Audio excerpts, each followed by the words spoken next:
Long before there was an American flag, before there was a constitution, before there was even a nation called the United States, there was a vast and untamed continent, stretching from frozen northern forests to endless rivers, towering mountains, and fertile valleys. North America was already home to millions of indigenous people. For thousands of years, great civilizations had risen and flourished across this land. They built thriving communities, developed rich cultures, and traded across enormous distances. This was not an empty wilderness waiting to be discovered. It was a world already alive. Across the Atlantic Ocean, Europe was changing. Powerful kingdoms competed for wealth, trade, and global influence. The Ottoman Empire controlled many of the traditional trade routes to Asia, making Eastern goods increasingly difficult and expensive to obtain. Kings searched desperately for new opportunities. Merchants dreamed of unimaginable fortunes. Explorers imagined lands no European had ever mapped. The Atlantic Ocean, once feared as an endless barrier, began to look like a gateway to something greater. One voyage changed history forever.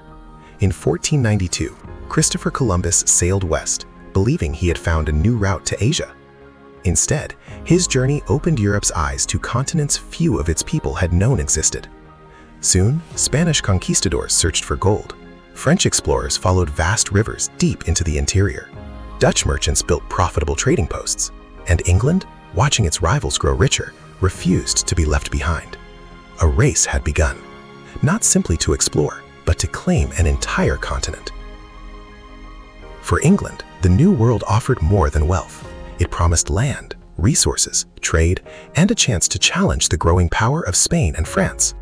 But building a permanent colony across an ocean was unlike anything England had ever attempted. Storms, disease, starvation, and uncertainty waited on the other side of the Atlantic. Still, thousands were willing to risk everything. Some searched for fortune, others hoped for religious freedom. Many simply dreamed of a better life than the one they were leaving behind. None of them could imagine that their decisions would eventually give birth to a new nation. The story of the United States did not begin with independence. It did not begin with George Washington or the Declaration of Independence. It began decades earlier, with a handful of ships crossing a dangerous ocean toward a future no one could predict. Their first destination, a small settlement beside the James River, would become England's first permanent colony in North America. Its name was Jamestown, and from its desperate struggle for survival, the story of America truly begins. In the spring of 1607, 3 small English ships appeared along the coast of North America. The Susan Constant, the Godspeed, and the Discovery carried just over 100 men on a mission that England hoped would change history. Their destination was Virginia, named in honor of Queen Elizabeth I, the Virgin Queen. Unlike the Spanish, who searched for gold, or the French, who focused on trade, these settlers had a different goal. They intended to build England's first permanent colony in North America. Most believed unimaginable riches waited for them: gold, silver, a shortcut to Asia. Very few expected to become farmers. Even fewer imagined the struggle that lay ahead. After months at sea, the expedition sailed into the broad waters of the Chesapeake Bay. The settlers searched for a place they believed could be defended against enemy ships. Eventually, they chose a marshy peninsula along the James River. On May 14, 1607, they founded a settlement they named Jamestown. From a military perspective, the location seemed ideal. Enemy ships would struggle to attack. The deep river allowed English vessels to anchor nearby. But the settlers had unknowingly chosen one of the worst places imaginable. The water was often contaminated. Mosquitoes filled the swamps. Disease spread rapidly through the camp. The surrounding land produced little fresh food. The colony had barely begun, and already it was fighting for survival. Many of the settlers were gentlemen, men who had invested money in the expedition. They dreamed of discovering treasure. Few had experience building shelters, growing crops, or surviving in the wilderness. Instead of planting food, many spent precious weeks searching rivers for gold that did not exist. As summer arrived, supplies ran dangerously low. Disease swept through the settlement. Clean drinking water became scarce. One by one, the colonists began to die. The dream of building England's first colony was collapsing before it had truly begun. Beyond Jamestown lived the powerful Powhatan Confederacy, an alliance of more than 30 indigenous communities led by Chief Powhatan. For generations, they had hunted, farmed, traded, and thrived across Virginia. At first, both sides watched each other cautiously. Sometimes they traded food for metal tools. Other times, misunderstandings led to violence. Neither side fully understood the other's intentions. Every encounter carried uncertainty. The colony's survival increasingly depended on these fragile relationships. Among the settlers, one leader began to emerge, Captain John Smith. Unlike many of the colony's wealthy investors, Smith believed survival depended on discipline and hard work. He introduced a simple rule that became famous throughout Jamestown. "He that will not work shall not eat." Under his leadership, the settlers built stronger defenses. They planted crops, organized labor, and worked to improve relations with nearby indigenous communities. For a time, Jamestown stabilized, but the greatest challenge was still ahead. During the winter of 1609-1610, disaster struck. Supplies from England failed to arrive on time. Relations with the Powhatan Confederacy deteriorated. The settlers found themselves trapped inside their small wooden fort. Food disappeared. Horses were eaten, then dogs, then rats. Some desperate colonists even boiled leather simply to survive. This terrible period became known as the Starving Time. Of the roughly 300 settlers living in Jamestown before the winter, only about 60 survived by the spring of 1610. The colony stood on the edge of complete destruction. England's first permanent settlement in North America was only days away from being abandoned forever. As the exhausted survivors prepared to leave Jamestown, help finally arrived from England. New settlers, fresh supplies, and experienced leaders sailed into the James River just in time. The colony was saved. It would struggle for many more years, but it would never again come so close to disappearing. Over time, Jamestown found the economic foundation it had desperately needed. The cultivation of tobacco transformed the struggling outpost into a profitable colony, encouraging thousands of new settlers to cross the Atlantic. Jamestown had survived, and with its survival, England established a permanent foothold in North America. It was a fragile beginning, built on hardship, determination, and extraordinary sacrifice. Few of those first settlers could have imagined that from this small settlement beside the James River, a new nation would one day emerge. Jamestown had survived its first difficult months, but survival was far from guaranteed. Disease continued to spread. Food remained scarce. Many settlers still believed they would soon discover gold, instead of accepting the harsh reality before them. The colony stood on the edge of collapse. It needed a leader. That leader was Captain John Smith. Unlike many of the wealthy gentlemen who had crossed the Atlantic, Smith had spent years as a soldier and explorer. He understood that survival depended on discipline, not dreams of treasure. Soon after taking control of the colony, he introduced a simple rule that would become famous throughout Jamestown. "He that will not work shall not eat." Every settler, regardless of wealth or social status, would contribute to the colony's survival. Homes had to be built, fields had to be planted, defenses had to be strengthened. Only through hard work could Jamestown endure. Beyond the wooden walls of the fort lived the powerful Powhatan Confederacy. Led by Chief Powhatan, it united more than 30 indigenous communities across Virginia. Their people had lived on these lands for generations. They understood the rivers, the forests, the seasons, and the resources that allowed life to flourish. At first, relations between the English settlers and the Powhatan people were uncertain. Sometimes they traded food for metal tools and weapons. Other times, fear and misunderstanding led to violence. Neither side fully trusted the other, yet both knew conflict could threaten their survival. One encounter would become one of the most famous stories in American history. While exploring the countryside, Captain John Smith was captured by Powhatan warriors. According to Smith's later account, he was brought before Chief Powhatan. As he prepared for what he believed would be his execution, Powhatan's young daughter, Pocahontas, stepped forward. Smith claimed she placed herself between him and his captors, saving his life. Historians continue to debate exactly what happened. Some believe Smith misunderstood an adoption ceremony. Others believe parts of his story were later exaggerated. Whatever the truth, Pocahontas would become one of the most recognized figures in early American history. As months passed, the colony continued to struggle. Then, Captain John Smith suffered a serious gunpowder injury and returned to England in 1609. Without his leadership, Jamestown quickly fell into disorder. At the same time, relations with the Powhatan Confederacy worsened. Trade nearly stopped. The settlers found themselves trapped inside their fort, unable to hunt, farm, or gather supplies safely. The worst was yet to come. The winter of 1609 to 1610 became one of the darkest chapters in American colonial history. It would forever be remembered as the starving time. Food vanished. Horses were slaughtered for meat, then dogs, then cats, then rats. Some desperate settlers boiled leather belts and shoes, hoping to survive just one more day. Historical evidence even suggests that, in absolute desperation, a few colonists resorted to cannibalism. By the time spring arrived, only about 60 of nearly 300 settlers remained alive. Jamestown had come closer to extinction than anyone could have imagined. The exhausted survivors finally abandoned the settlement, loading themselves onto small boats to sail back toward England. But as they traveled down the James River, something extraordinary happened. A fleet of English ships appeared on the horizon. Led by Lord de Beauvoir, they carried fresh settlers, food, weapons, and desperately needed supplies. The retreating colonists turned around. Jamestown would not be abandoned. England's first permanent colony had been given a second chance. Even after surviving the starving time, the colony still lacked one crucial thing: a profitable economy. Investors in England expected wealth. Instead, they had received years of losses. Everything changed through the efforts of one man, John Rolfe. Rolfe experimented with a sweeter variety of tobacco imported from the Caribbean. The crop flourished in Virginia's climate. European demand exploded.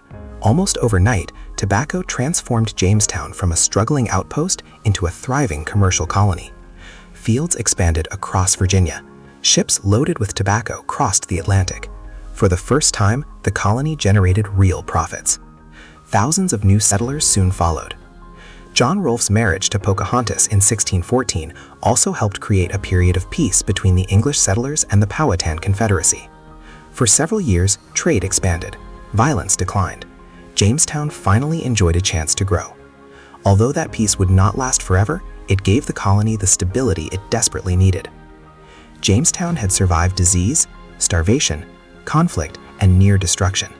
Against every expectation, England had established a permanent foothold in North America. But Jamestown was only the beginning. Long before it succeeded, another English colony had vanished without a trace, leaving behind one of history's greatest mysteries. The next chapter of America's story begins with the lost colony of Roanoke. Jamestown had survived, but England's dream of building a new world was still uncertain. Long before Jamestown succeeded, another English colony had vanished without a trace. Its fate remains one of history's greatest mysteries. In 1587, more than 100 English settlers landed on Roanoke Island off the coast of present-day North Carolina. Unlike earlier expeditions, this colony included entire families. Men, women, and children crossed the Atlantic hoping to build a permanent home. Their governor, John White, soon returned to England to gather more supplies. But Europe had other plans. England was preparing to fight the mighty Spanish Armada. Every available ship was needed for war. Instead of returning within months, John White remained trapped in England for nearly 3 years. When he finally sailed back to Roanoke in 1590, the settlement was silent. The houses had been dismantled. No bodies, no signs of battle, no survivors. Only one mysterious clue remained. Carved into a wooden post was a single word: Croatoan. To this day, no one knows exactly what happened. Some historians believe the colonists joined friendly indigenous communities. Others believe disease, starvation, or conflict claimed their lives. The lost colony of Roanoke became one of America's oldest unsolved mysteries. Its disappearance reminded England that colonizing North America would never be easy. 20 years later, a different group prepared for another dangerous voyage. They were not searching for gold. They were not soldiers. They were families seeking something many Europeans could not freely enjoy: the freedom to worship according to their own beliefs. Known today as the Pilgrims, They believed England's official church had drifted too far from their religious ideals. Facing persecution, they chose to leave everything behind. On September 16, 1620, the small ship Mayflower departed England carrying 102 passengers. The Atlantic showed little mercy. Violent storms battered the ship. Massive waves tossed it across the ocean. Passengers became seasick. Supplies dwindled. For more than 2 months, the Pilgrims endured one of the most difficult voyages of their lives. Finally, in November 1620, land appeared on the horizon. But it was not Virginia, their intended destination. Instead, they had arrived far to the north, near present-day Cape Cod. Before anyone stepped ashore, the passengers faced a difficult problem. They were outside the territory governed by the Virginia Company. Without legal authority, the colony could quickly fall into chaos. So inside the cramped cabin of the Mayflower, 41 men signed an extraordinary agreement. It became known as the Mayflower Compact. The document declared that the settlers would create their own government, make laws together, and obey decisions made for the good of the community. Though simple, it became one of America's earliest examples of self-government. The settlers soon established a new colony they named Plymouth. But their arrival came at the worst possible time. Winter had already begun. Shelters were unfinished. Food was scarce. Disease spread rapidly through the settlement. The freezing temperatures claimed life after life. By the end of the first winter, nearly half the colonists had died. Once again, England's dream of a permanent colony stood on the edge of failure. Then, help arrived from an unexpected source. A Native American named Samoset walked boldly into Plymouth and greeted the astonished settlers in English. Soon afterward, he introduced them to Tisquantum, better known as Squanto. Years earlier, Squanto had been captured by English traders, taken across the Atlantic, and eventually returned to his homeland. Because of those experiences, he spoke English fluently. More importantly, he understood both worlds. Squanto taught the settlers how to grow corn, fertilize crops with fish, catch local seafood, and survive New England's harsh climate. Without his knowledge, Plymouth might have suffered the same fate as Roanoke. The Pilgrims also formed an important alliance with Massasoit, the leader of the Wampanoag Confederacy. The agreement brought peace between the two communities, allowing both sides to benefit from trade and cooperation. For several years, the partnership remained remarkably stable. Together, they faced challenges neither could overcome alone. In the autumn of 1621, after a successful harvest, the settlers organized a celebration of gratitude. They invited Massasoit and members of the Wampanoag people to join them. For several days, they shared food, hunted together, and celebrated the harvest. This gathering would later inspire the tradition Americans now know as Thanksgiving. Yet the real story was far more complex than legend often suggests. It was not the beginning of a perfect friendship, nor was it a simple feast between strangers.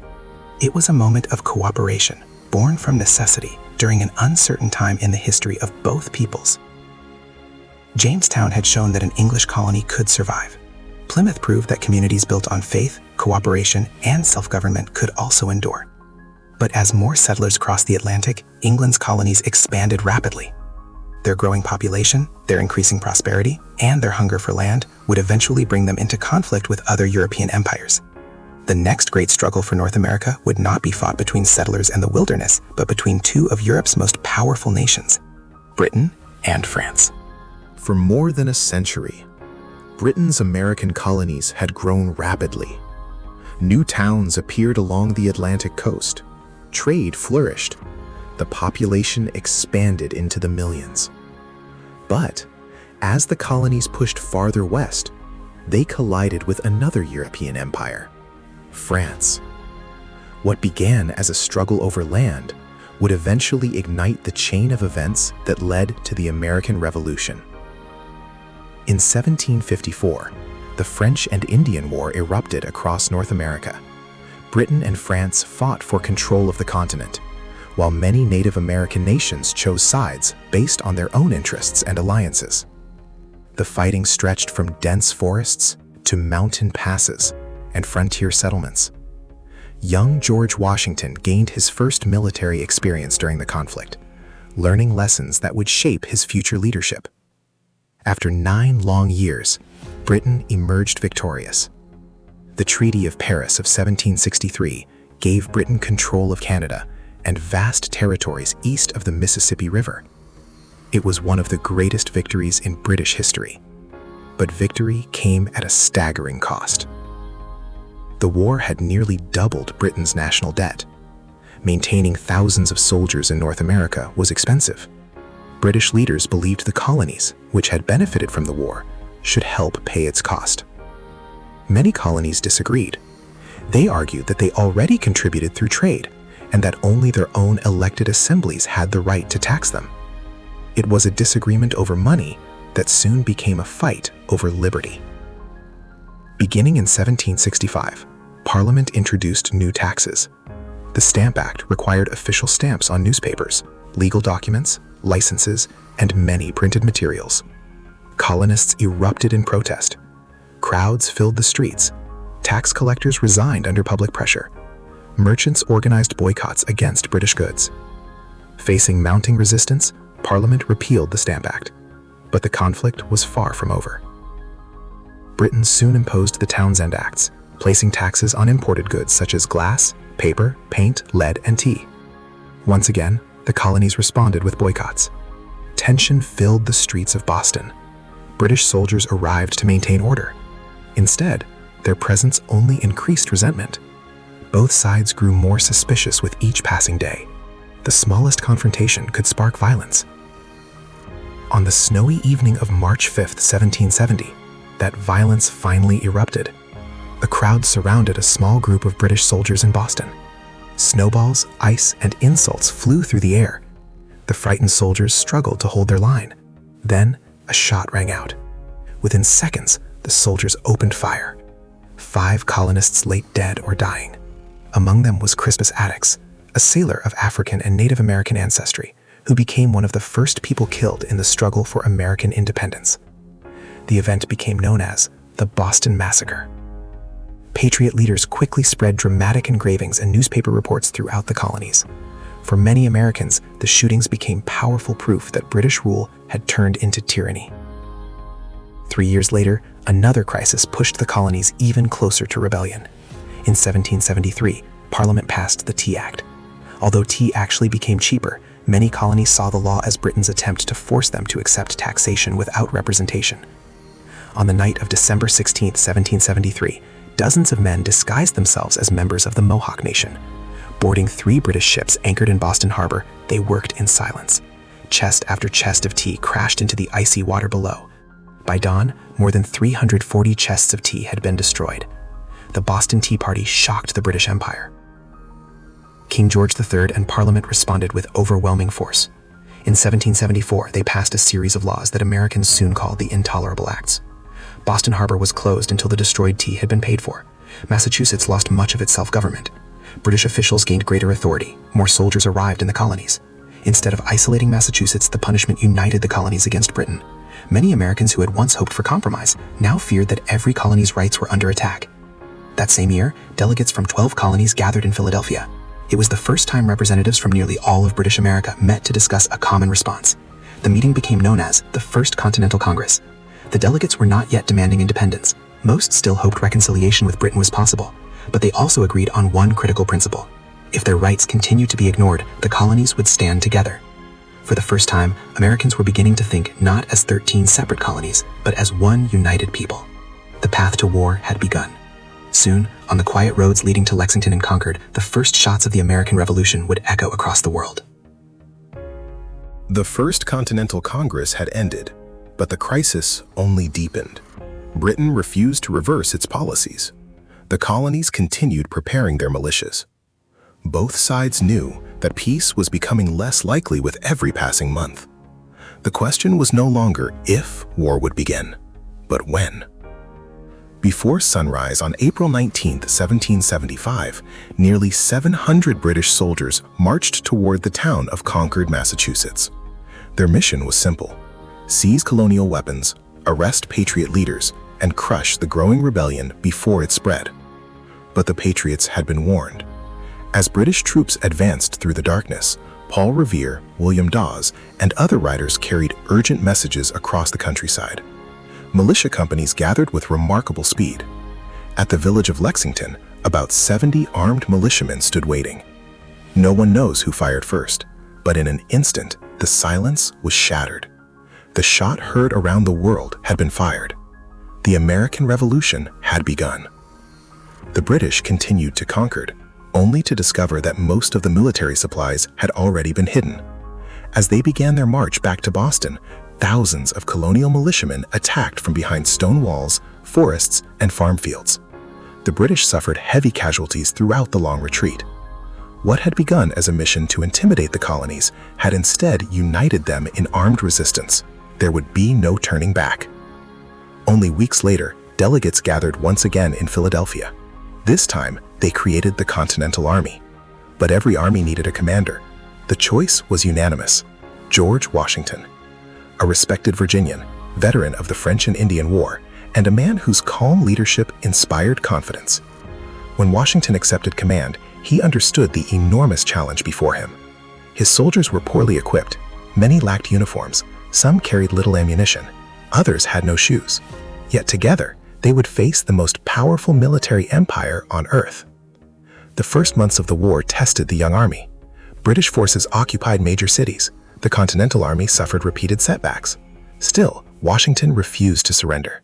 His determination kept the revolution alive, even during its darkest moments. As the fighting continued, many Americans realized something profound. They were no longer simply demanding their rights as British subjects. They were fighting to become an independent nation. On July 4, 1776, the Continental Congress approved the Declaration of Independence. Written primarily by Thomas Jefferson, the document announced that the 13 colonies were no longer part of the British Empire. It declared that all people possessed certain unalienable rights, including life, liberty, and the pursuit of happiness. For the first time, the United States of America officially existed. But words alone could not secure freedom. The Declaration would have to be defended on the battlefield. The war continued for another year, with victories and defeats on both sides. Then, in 1777, everything changed. British General John Burgoyne marched south from Canada, hoping to divide New England from the rest of the colonies. Instead, his army became trapped near Saratoga.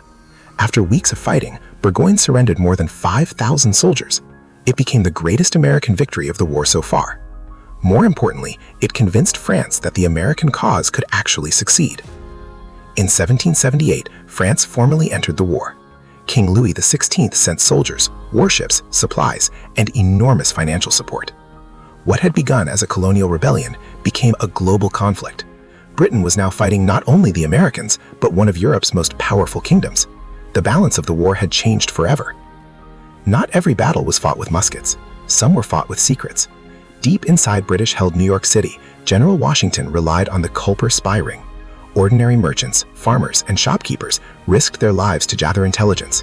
Using invisible ink, coded messages, and hidden couriers, they uncovered British military plans before they could be carried out. Their intelligence repeatedly saved the Continental Army. Without them, the outcome of the revolution might have been very different. But the greatest threat to the revolution came from within. One of America's most celebrated heroes, General Benedict Arnold, betrayed his country. Angry over debts, promotion disputes, and promises of British money, Arnold secretly agreed to surrender West Point to the enemy. The conspiracy was exposed only after British officer Major John Andre was captured carrying the secret plans. Arnold escaped to British lines, where his name became forever linked with betrayal. Unable to defeat Washington in the north, Britain adopted a new strategy, the Southern Campaign. British commanders believed thousands of loyalists would rise in support of the crown. At first, the plan appeared successful. Charleston fell. Large parts of the South came under British control. But instead of ending the revolution, the campaign sparked fierce resistance. Patriot fighters like Francis Marion, the legendary Swamp Fox, launched relentless guerrilla attacks against British forces. General Nathaniel Greene then took command of the Southern Army. Greene understood that he did not need to destroy the British Army. He simply needed to exhaust it. By forcing General Charles Cornwallis to march across hundreds of miles, Greene stretched British supply lines thinner with every passing month. Every victory Cornwallis won came at a cost Britain could no longer afford. One of the most brilliant victories of the entire revolution came on January 17, 1781, at the Battle of Cowpens. General Daniel Morgan carefully arranged his troops in 3 defensive lines. He knew British commander Banastre Tarleton was aggressive and impatient. Morgan ordered parts of his army to fall back deliberately. Believing the Americans were retreating, Tarleton launched a reckless attack. It was exactly what Morgan wanted. The Continental regulars suddenly turned, opened devastating fire, and Patriot cavalry charged into the British flank. In less than an hour, Tarleton's force had been shattered. Military academies still study Morgan's brilliant battlefield tactics today. Cornwallis refused to accept defeat. He launched a relentless pursuit of Morgan and Greene across the Carolinas. The exhausting chase became known as the Race to the Dan. The Americans retreated skillfully, crossing river after river, staying just beyond British reach. When they finally crossed Virginia's Dan River, Cornwallis could only watch from the opposite bank. His exhausted army had failed to catch them. Soon afterwards, Greene turned south once again. On March 15, 1781, the armies met at the Battle of Guilford Courthouse. Technically, the British won the battlefield. The Americans withdrew. But victory came at a terrible price. Cornwallis lost so many experienced soldiers that he could barely continue his campaign. One British officer famously remarked, "Another such victory would ruin us." Searching for supplies and support, Cornwallis marched into Virginia.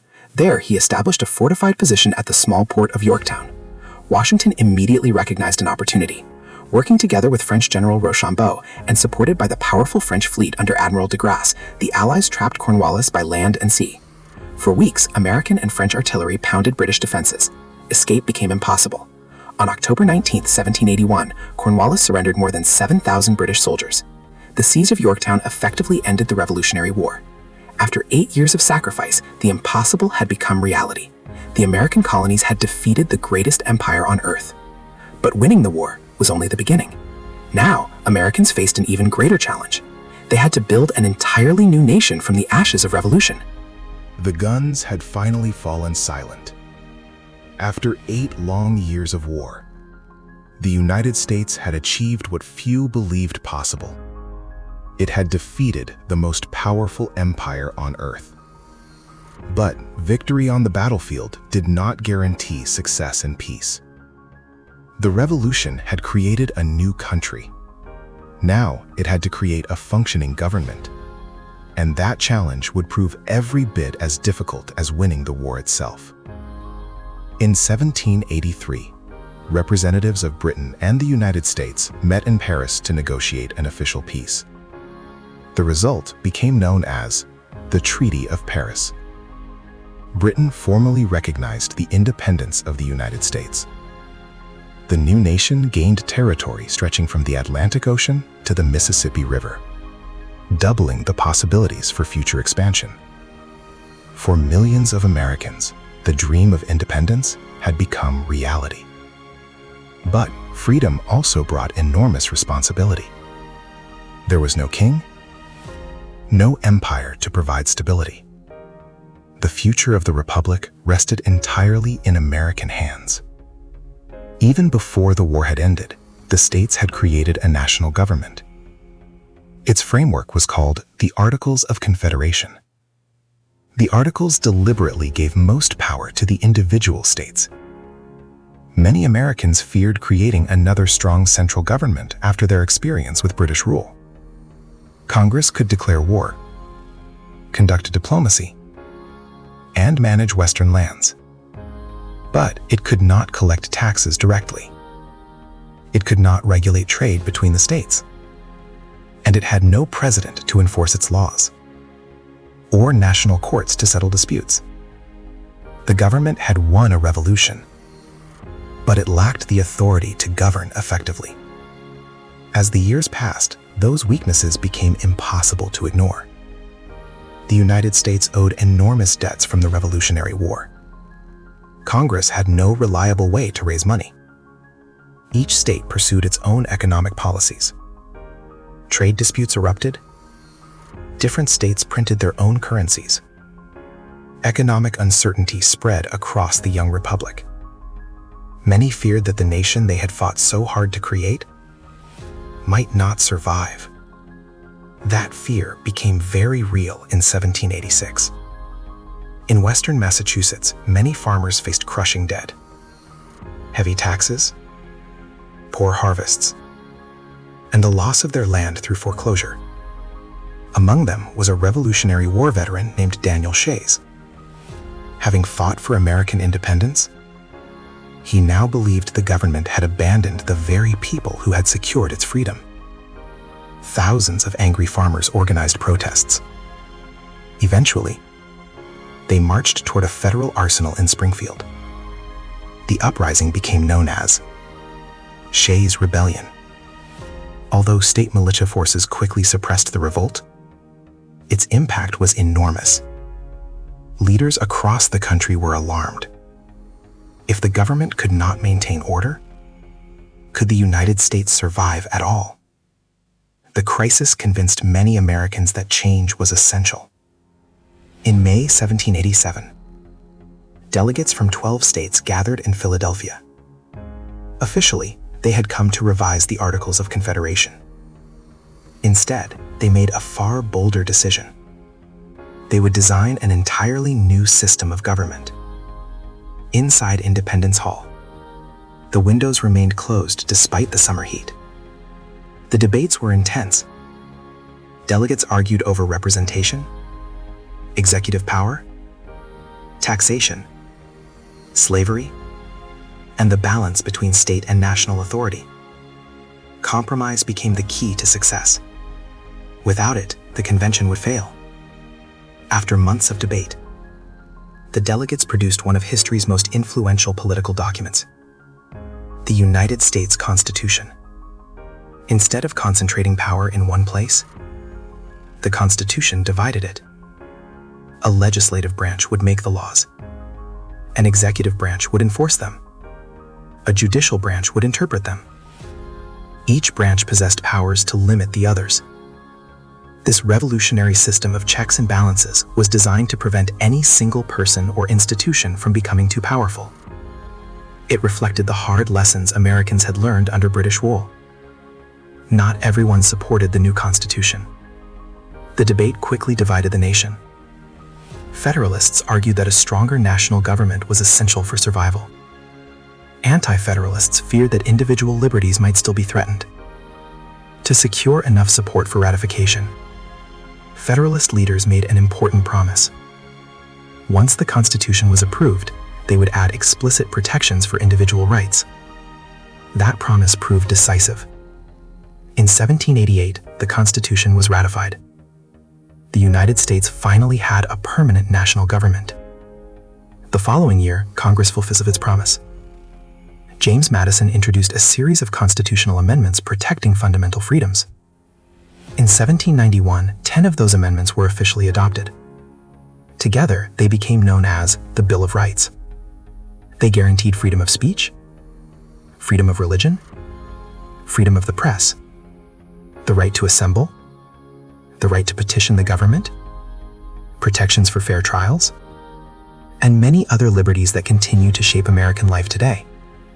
The Revolution had not only won independence, it had established principles that would influence democracies around the world. Now the Constitution required something it had never had before: a president. There was only one man whom nearly every American trusted to lead the new republic: George Washington. The hero of the Revolution had hoped to retire quietly to his plantation at Mount Vernon. Instead, the nation called upon him once again. In 1789, the Electoral College met for the first presidential election in American history. Every single elector cast a vote for George Washington. It remains the only unanimous presidential election in United States history. Washington had not campaigned for the office. He accepted it reluctantly, believing it was his duty to serve.